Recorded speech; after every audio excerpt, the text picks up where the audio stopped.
Salut à tous, ici Noctisama, j'espère que vous allez bien. Aujourd'hui, on se retrouve pour ma première review de Jujutsu Kaisen, et cette semaine, on va donc analyser le chapitre 187. Ici, on est de retour dans le territoire de Akari, qui se base sur les règles du pachinko, qui peuvent être assez complexes à comprendre. On va donc prendre le temps d'analyser ce qui nous est présenté dans ce manga, et puis bien entendu, on verra comment ce dernier va atteindre le jackpot, et pour finir, on se plongera dans le flashback de Hajime et de Kenjaku. Alors, j'espère que vous êtes prêts car on va se plonger immédiatement dans ce chapitre 187.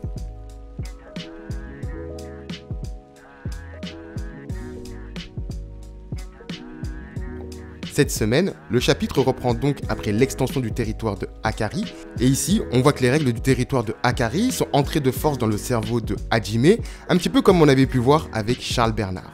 Sauf que cette fois-ci, on va avoir un petit peu plus d'informations. Ici, ce qui nous est expliqué, c'est que les règles du territoire de Akari sont rentrées de force dans son adversaire, car le fait qu'il obtienne un jackpot n'a pas forcément de conséquences sur son adversaire.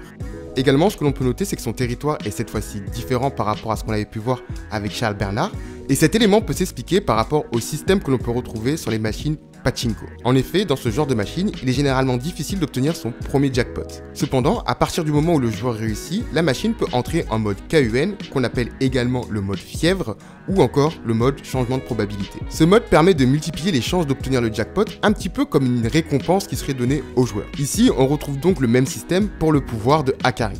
On a donc cette étape de changement de probabilité que l'on retrouve dans son territoire, et dans ce mode, ça nous est précisé, il n'est plus immortel et ne possède plus une énergie occulte infinie, mais ses chances d'obtenir le jackpot sont plus importantes que lors de son combat contre Charles Bernard. Également, le type de suite qu'il va réaliser semble avoir une importance dans son pouvoir. En effet, comme on a pu le voir en début de chapitre, en même temps que Hajime obtient les règles de son territoire, il a aussi accès à l'historique de ce qui s'est passé lors du dernier affrontement. Ici, il est mentionné que Akari a réalisé une suite impaire. Et ce facteur aura une importance dans la suite de ce chapitre. En effet, pour pouvoir bénéficier de cet avantage, il semblerait que le personnage doit réaliser des suites du même type. Donc à savoir pair puis pair, ou soit impair puis impair. Et c'est de cet élément que fait référence Hajime en parlant de don bonus, terme emprunté du mahjong japonais qui, dans ce cas de figure, semble signifier que si Akari réalise une suite du même type, il pourra donc conserver les mêmes propriétés que l'on voit dans ce chapitre pour son territoire. Bref, comme vous pouvez le voir, c'est un peu complexe, donc j'espère que mes explications auront été claires, et en tout cas, n'hésitez pas à commenter pour pouvoir donner un petit peu plus d'indications si j'ai loupé certains éléments. Bref, quoi qu'il en soit, avant que le combat s'amorce, on va assister à une conversation entre les deux personnages dans laquelle Akari va dire que jouer avec de l'argent de manière responsable est impossible. Et on peut le comprendre avec la nature de ce pouvoir, car dans cet état, il est obligé de prendre des risques car il n'est plus immortel. Et puis surtout, ça reprend la personnalité du personnage qu'on avait pu voir dans sa conversation avec Yuji. Bref, le combat va reprendre entre les deux personnages et on va voir que très rapidement, Hajime va reprendre le dessus et va réussir à donner un coup à Akari. Et c'est précisément au moment où il va recevoir ce coup qu'il va utiliser la fausse suite. Alors ici, la fausse suite permet au personnage de relancer les cartes alors qu'elles sont censées s'arrêter. Ici, cette faculté a deux effets. La première, c'est qu'elle permet au personnage de rejouer une séquence, et comme on peut le voir, il semblerait que les dommages qu'il a reçus lors de cette séquence sont annulés. Mais en contrepartie, et c'est la deuxième conséquence, c'est que cela baisse la probabilité de pouvoir réaliser un jackpot. Et en règle générale, le personnage n'utilise pas cette faculté, à moins qu'il bénéficie d'une multiplication des probabilités d'atteindre le jackpot. Et donc, dans le cas présent, c'est très bien joué de la part du personnage car il va pouvoir continuer à se battre sans subir trop de dégâts. On assiste donc à un second round dans lequel Akari va utiliser une nouvelle face à fausse suite après avoir reçu un coup de Hajime. Et c'est donc dans ce troisième tour que le personnage va obtenir 2-6 et qu'un reach va s'activer. Ici, l'objectif de Gato, donc le héros principal, c'est d'atteindre la gare de Shinyuri Gaoka. Et dans cette séquence, on le voit donc bien assis dans le train et on a l'indication comme quoi le véhicule ne va pas s'arrêter avant la gare en question. Et donc, sans un élément perturbateur, Akari devrait atteindre de nouveau le jackpot. Alors que le combat se poursuit entre les deux personnages, on assiste à un léger suspense où on voit que le panneau Noborito, donc qui est une gare, se détruit puis se forme pour finalement se détruire. Et puis c'est après une dernière séquence où on voit finalement le héros principal atteindre la bonne destination que Akari va finalement obtenir un triple 6 et donc va pouvoir atteindre le jackpot. Le personnage bénéficie donc à nouveau de l'immortalité et de l'énergie occulte infinie. Et on a la confirmation avec la musique qui reprend, donc la musique qui va durer l'intégralité du jackpot, donc à savoir 4 minutes et 11 secondes. Mais là, comme j'ai pu vous le dire un petit peu plus tôt, la suite qu'il vient de réaliser est différente de la précédente. En effet, lors de son combat contre Jean Bernard, la suite était impair, alors que cette fois-ci, elle est paire. Et comme Hajime l'indique, si Akari étend son territoire de nouveau après avoir fini son jackpot, eh bien les conditions seront différentes et seront similaires à ce qu'on a pu voir lors de son combat contre Jean Bernard.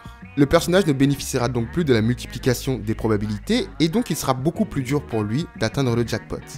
Et Hajime doit donc tenir l'intégralité des 4 minutes et 11 secondes et s'il y parvient, eh bien la victoire sera plus ou moins garantie pour le personnage. Cependant, on va découvrir que ce n'est pas réellement le souhait du personnage car ce dernier souhaite affronter des adversaires puissants et donc il compte en finir avec Akari avant la fin de ce décompte. Et c'est d'ailleurs un trait de personnalité qu'on va comprendre dans le flashback, donc le flashback du personnage, où on va également voir Kenjaku.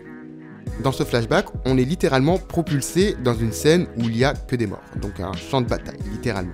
Ici, on découvre que Akari a massacré tout le monde et il est plus ou moins blasé de ne pas avoir trouvé un adversaire à sa hauteur. Il va donc s'adresser à Kenjaku en lui disant qu'il aurait dû le défier à l'époque, donc probablement au moment où il était au sommet de sa puissance. Après que Kenjaku va dire au personnage de l'épargner et qu'il n'est de toute façon pas d'humeur à l'affronter, Akari va poursuivre en indiquant qu'il a entendu parler d'un personnage dans la région de Mitsu, et plus précisément dans le territoire des dates, qui posséderait le plus grand rendement d'énergie occulte de l'histoire.